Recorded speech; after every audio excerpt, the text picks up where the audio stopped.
ng bayan, maasahan anumang panahon.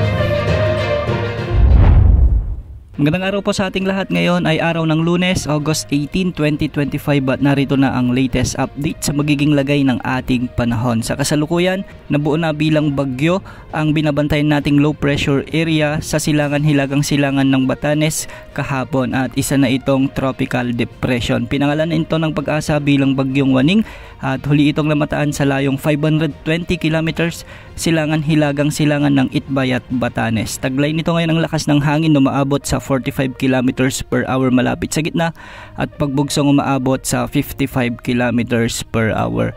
Sa ngayon kumikilos ito ng 10 kilometers ng hilagang kanluran at sa mga susunod na oras o mamayang gabi ay inaasahang makakalabas na rin ito sa ating area of responsibility. Wala itong magiging direktang epekto sa anumang bahagi ng ating bansa at hindi rin nakikitang itataas ang anumang tropical cyclone wind signals sa anumang bahagi ng ating bansa. Samantala ang isa pang LPA na nasa kanluran ng Pilipinas ay isa na ring bagyo o isa na ring tropical depression. Wala rin itong direktang epekto sa anumang bahagi ng ating bansa at inaasang kikilos na ito papalapit sa Vietnam. Hinihila nito ngayon ang habagat na nagpaulan naman sa ilang bahagi ng ating bansa kahapon. Isa pang potensyal na bagyo ang posibleng pumasok sa ating bansa sa mga susunod na araw. May cloud cluster tayong namomonitor sa silangan ng Mindanao at ayon sa mga pagtataya ng ilang global wind models ay isa na itong mahinang bagyo.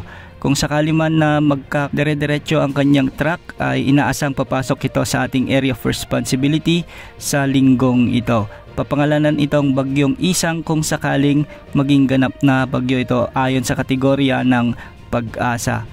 Base sa forecast track naman nito, inaasang kikilos ito ng hilagang kanluran sa mga susunod na araw at hindi inaalis ang posibilidad na tumama ito sa extreme northern Luzon, sa may mainland Cagayan o di kaya naman ay sa may Babuyan Islands. Antabayan na ng mga susunod na updates ukol sa sama ng panahon na ito. Samantala, apektado pa rin ng trough ng LPA na nasa West Philippine Sea o yung trough ng bagyo ang Ilocos Region, Apayao, Cagayan, Zambales at Bataan, kaya magiging maulap ang mga kalangitan na may mga kalat-kalat na pag-ulan at thunderstorms sa mga nabanggit na lugar. Posible ang banta ng mga biglang pagbaha o pagguho ng lupa kung may mga katamtaman at minsan ay malalakas na pag-ulan. Samantala, dulot naman ng southwest monsoon o habagat ay magiging maulap rin ang mga papawirin na may mga kalat-kalat na pag-ulan at thunderstorms sa Metro Manila, Cavite, Batangas, Occidental Mindoro at Palawan. Posible rin ang banta ng mga flash floods at landslides kung may mga katamtaman